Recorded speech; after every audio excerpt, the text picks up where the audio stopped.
नमस्ते दोस्तों, अनुविता चैनल में मैं सविता सिंह आप सभी का स्वागत करती हूँ। आज का हमारा टॉपिक है प्रत्यय। प्रत्यय जो है ये किसी भी शब्द के बाद में लगता है। ये दो शब्दों के मेल से बना हुआ है, प्रति धन और अय। प्रति का अर्थ है साथ में परंतु बाद में, अय का अर्थ है चलने वाला, यानी बाद में चलने वाला, यानी किसी भी शब्द के बाद में लगने वाला। ये एक ऐसा छोटा सा शब्दांश होता है जो कि किसी भी शब्द के बाद में लगता है और जैसे ही ये लगता है वैसे ही उस शब्द का अर्थ बदल जाता है। जैसे यहाँ पर हम कुछ एग्जाम्पल देखेंगे। जैसे मैंने यहाँ पर लिखा रक्त और उसमें मैंने दान प्रत्यय लगा दिया, तो क्या हो गया? रक्त दान। ये मेरा मुख्य शब्द है और ये जो है प्रत्यय हमने इसमें जोड़ दिया है। जैसे लड़, इसमें मैंने ई लगा दिया तो क्या हो गया? सॉरी, लड़ में मैंने आई लगा दिया तो क्या हो गया? लड़ाई। चढ़ में मैंने आई लगा दिया, चढ़ाई। पढ़ में मैंने ना लगा दिया तो क्या हो गया? पढ़ना। तो यहाँ पर जैसे आप देख रहे हैं ये हमारे मूल शब्द, मुख्य शब्द हैं और ये हमारे प्रत्यय हैं। इन प्रत्यय को इन शब्दों के साथ जब हमने जोड़ा तो यहाँ पर हमने नए शब्द पाल लिए। तो इस तरह से जो प्रत्यय है वो किसी भी, ये एक छोटा सा शब्दांश है, ये किसी भी शब्द के बाद लगता है और इसके लगने के बाद उस शब्द का अर्थ पूरी तरह से बदल जाता है। अब हम देखते हैं प्रत्यय के प्रकार। प्रत्यय के दो प्रकार हैं।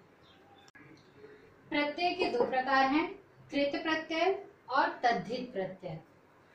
कृत प्रत्यय के अंतर्गत किसी भी क्रिया के मूल रूप या धातु रूप में जब प्रत्यय जोड़ा जाता है तो वहां पर जो नया शब्द बनता है वो कृदंत के रूप में बनता है, जिसको कि हम कृदंत कहते हैं।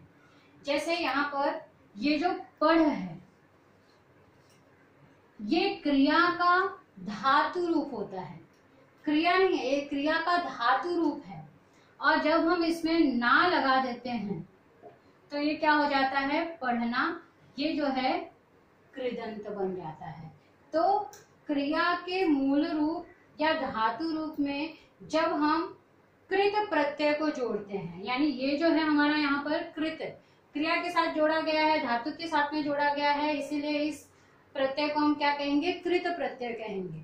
तो इस जब हम किसी भी मूल या धातु रूप की क्रिया में अगर हम प्रत्यय जोड़ते हैं तो जो प्रत्यय हम उसमें जोड़ते हैं उसको हम कृत प्रत्यय कहते हैं। और कृत प्रत्यय क्रिया के धातु रूप में जोड़ने के बाद उससे जो नया शब्द बनता है वही क्या होता है? कृदंत होता है, कृदंत कहलाता है। अब यहाँ पर लिख, ये जो है क्रिया का धातु रूप है, इसमें हमने आई जोड़ दिया है तो उससे क्या बना? लिखाई। ये लिखाई जो है ये एक तरह का कृदंत है। लड़, लड़ में हमने आई जोड़ दिया, क्या हो गया? लड़ाई। जा कर, जाना क्या है? एक क्रिया का धातु रूप है, उसमें हमने कर जोड़ दिया तो वो क्या हो गया? जाकर। इस तरह से जो कृत प्रत्यय है वो क्रिया के धातु रूप में लगता है और उससे जो नए शब्द बनते हैं उन नए शब्दों को हम कृदंत कहते हैं। अब जो तद्धित प्रत्यय है वो हमेशा संज्ञा, सर्वनाम और विशेषण के साथ में जोड़ा जाता है। तद्धित प्रत्यय हमेशा याद रखिए, कृत प्रत्यय को क्रिया के धातु रूप में जोड़ा जाता है और तद्धित प्रत्यय को हमेशा संज्ञा, सर्वनाम और विशेषण के साथ में जोड़ा जाता है। अब यहाँ पर मैंने कुछ एग्जाम्पल दिए हैं। जैसे अच्छा, अच्छा के साथ में क्या जोड़ दिया है? यहाँ पर हमने कुछ संज्ञा, सर्वनाम और विशेषण के एग्जाम्पल दिए। जैसे अच्छा, उसके साथ में हमने क्या कर दिया? ई जोड़ दिया, ई प्रत्यय लगा दिया तो क्या हो गया? उससे अच्छाई शब्द बन गया। मम के साथ में ता लगा दिया तो ममता बन गया। मीठा, जो कि एक भाववाचक संज्ञा है, मीठा के साथ में स लगा दिया तो क्या हो गया? मिठास हो गया। तो हमें यहाँ पर ये क्लियर हो जाता है कि जो प्रत्यय है वो एक शब्दांश है, वो किसी भी शब्द के बाद में लगता है और उस शब्द में जुड़ने के बाद उसके अर्थ को बदल देता है। प्रत्यय के दो प्रकार हैं, कृत और तद्धित। कृत में हमेशा क्रिया के धातु रूप में कृत प्रत्यय लगता है और धातु रूप में लगने के बाद वो नया शब्द जो बनाता है उसे हम कृदंत कहते हैं। और तद्धित प्रत्यय में हमेशा संज्ञा और सर्वनाम के बाद तद्धित प्रत्यय लगता है और उससे जो शब्द बनते हैं वो इस तरह के शब्द बनते हैं। अब हम कुछ विशेष चीजें देखेंगे, जैसे कि कुछ ऐसी प्रत्यय होते हैं जिनको कि जब हम शब्द के अंत में लगाते हैं तो उस शब्द में भी परिवर्तन आता है। चलिए देखते हैं अगला कि हम कौन से नए ऐसे प्रत्यय लगाएंगे जिससे कि शब्द जो हमारे मूल शब्द हैं उनमें भी परिवर्तन आता है। यहाँ पर हम देखेंगे कि कुछ ऐसे प्रत्यय हैं जिनमें कि जब हम इक और य इन दो प्रत्ययों को लगाते हैं जिन शब्दों में, उन शब्दों में भी परिवर्तन होता है। जैसे यहाँ पर हमें स्वर तो पता ही है, अ आ ई उ ए ओ अ, तो यहाँ पर मैंने उसकी कुछ जोड़ियां बनाई हुई है। जैसे अ और आ, ये जहां पर जिस शब्द में आएगा उसमें आ, इसका कैसे उपयोग करना है मैं बताऊंगी। सिर्फ आपको ये ध्यान में रखना है ई और ए ये जो है एक जाति के हैं, उ और ओ अ ये एक जाति के हैं। जब हम इक प्रत्यय का उपयोग करते हैं तो जैसे यहाँ पर अंश, अब मुझे इसमें इक प्रत्यय का उपयोग करना है, अंश में इक प्रत्यय उपयोग में लाना है मुझे। तो यहाँ पर क्या होगा, अंश, यहाँ पर जैसे हम देख रहे हैं जो पहला अक्षर है वो किसमें, कौन सी जाति में आ रहा है, इस जाति में आ रहा है, अ की जाति में।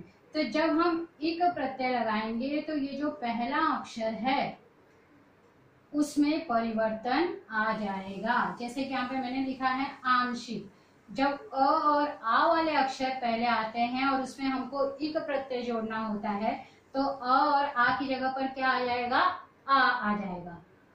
तो हम क्या लिख देंगे, आंशिक, यहाँ पर हमने इक जोड़ा, आंशिक। अभी इससे रिलेटेड और भी एग्जांपल यहाँ पर मैं बताऊंगी।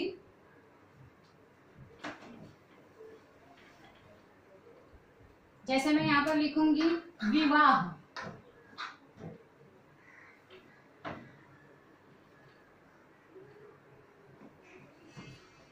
विवाह। अब यहाँ पर जैसा आप देख रहे हो ई की मात्रा है, यानी ये वाली जातियों का प्रयोग किया गया है, विवाह। तो जब इस तरह की जातियां यहाँ पर पहले अक्षर में आ जाती हैं तो वहां पर हमें किसका उपयोग करना होता है, ए का प्रयोग करना होता है। तो हम यहाँ पर वैवाहिक, विवाह का क्या हो गया, वैवाहिक हो गया। यहाँ पर मैंने एक ये भी लिखा है य का रूप, इसके बारे में हम बाद में ये करते हैं, भूगोल। अब यहाँ पर जैसे हम देख रहे हैं भूगोल, यहाँ पर उ की मात्रा आई हुई है और जहाँ उ ओ अ होगा वहां पर क्या आ जाएगा, औ। तो यहाँ पर हमने क्या किया है, भ में औ की मात्रा लगा दी है, भौगोलिक, इक जोड़ा है। तो इस तरह से इक के एग्जाम्पल में थोड़े से और आपको दूंगी। हाँ, जैसा कि मैंने बताया कि इक जब हमको लगाना होता है तो इक प्रत्यय लगाने के लिए जो शब्द, जो हमारा मुख्य शब्द है उसके पहले अक्षर में जरूर कोई ना कोई परिवर्तन आता ही है। जैसे यहाँ पर मैंने कुछ एग्जाम्पल दिया है, कर्म। अभी ये जो क है, क के साथ में अ जुड़ा हुआ है और मैंने पहले बताया अ और आ जिस अक्षर में होंगे, पहले अक्षर में, वहां पर जब हम इक प्रत्यय लगाएंगे तो अ की जगह पर हम किसका प्रयोग करेंगे, आ। तो कर्म में इक प्रत्यय जोड़ना है तो कार्मिक। प्रमाण, अब यहाँ पर प्र, इसमें हम आ लगा देंगे, प्रामाणिक। मध्यम और इक, अ है इसके साथ में जुड़ा तो कौन सा आ जाएगा फॉर्मूला, आ वाला, तो माध्यमिक। विज्ञान, वि ई की मात्रा है तो यहाँ पर ये फॉर्मूला आ जाएगा अपना विज्ञान में इक लगाना है तो हम यहाँ पर क्या कर देंगे, वैज्ञानिक। इस तरह से हमने देखा कि जब हमको इक लगाना होता है तो जो भी शब्द होगा उसके पहले अक्षर में जरूर कोई ना कोई परिवर्तन होता ही है। अब हम देखेंगे य प्रत्यय जब हमको जोड़ना है तो हमको क्या करना होता है। फॉर्मूला हमको यही उसमें भी फॉलो करना है। जब हम किसी शब्द में य प्रत्यय जोड़ते हैं, जब हमको किसी शब्द में य प्रत्यय जोड़ना होता है तो हमें यही फॉर्मूला यूज करना है उसके पहले अक्षर के लिए। लेकिन हमें ये भी ध्यान देना है कि इस शब्द जो मूल शब्द है हमारा, उसका जो अंतिम अक्षर है वो हमेशा य लगने पर आधा हो जाता है। जैसे यहाँ पे सहित लिखा है और उसमें हमको य प्रत्यय जोड़ना है तो स के साथ में अ लगा हुआ है, इसका मतलब यहाँ पर क्या आ जाएगा, आ की मात्रा आ जाएगी और यहाँ पर क्या हो जाएगा, सा ही त्य। यहाँ पे हमने क्या किया, पहले अक्षर में आ की मात्रा लगाई और जो अंतिम अक्षर है त उसको हमने आधा कर दिया तो उसका क्या हो गया, साहित्य। पंडित तो हमें अ जुड़ा हुआ है तो पांडित्य आधा त हो गया। स्वतंत्र तो स ऑलरेडी आधा है तो यहाँ पर स्वातंत्र्य हो जाएगा, स्वातंत्र्य। धीर, यहाँ पर ध्यान देना है आपको, धीर ई की मात्रा है तो क्या आ जाएगा, ए की मात्रा आ जाएगी। धैर्य और र को हम क्या करेंगे, ऊपर लगा देंगे धैर्य, आधा र इस तरह से लिखेंगे धैर्य। तो पश्चात तो पास, इसको हम लिखेंगे पाश्चात्य। तो आपको हमेशा ध्यान रखना है कि जब हम इक या य प्रत्यय लगाते हैं, इक प्रत्यय में शब्द का पहला अक्षर परिवर्तित होगा और अंत में इक प्रत्यय लगेगा। और जब य प्रत्यय लगाना होता है हमको तो उसमें पहले शब्द के पहले अक्षर में भी परिवर्तन होता है और जो अंतिम अक्षर होगा उसमें वो आधा हो जाएगा। इन सारी चीजों को ध्यान में रखने के बाद मुझे ऐसा लगता है कि अगर आप ये वीडियो देखते हैं बार बार, और सिर्फ वीडियो देखना ही काफी नहीं है, अलग अलग पुस्तकों से, प्रत्यय बहुत छोटी चीज है लेकिन जब हम इसके बारे में पढ़ते हैं तो हमें ये विस्तृत रूप में दिखाई देता है। तो अलग अलग किताबों से, अलग अलग शिक्षकों से, अलग अलग वीडियो से, या ये वीडियो आप बार बार देखेंगे तो आपको अच्छी तरह से समझ में आ जाएगा। तो इसकी प्रैक्टिस बहुत ज़रूरी है। अगर प्रत्यय सीखना है तो उसकी प्रैक्टिस करनी है बार बार। आपको अगर ये वीडियो पसंद आता है इसे लाइक कीजिए, अपने दोस्तों के साथ शेयर कीजिए और सब्सक्राइब कीजिए। मिलते हैं फिर अगले वीडियो में, तब तक के लिए धन्यवाद।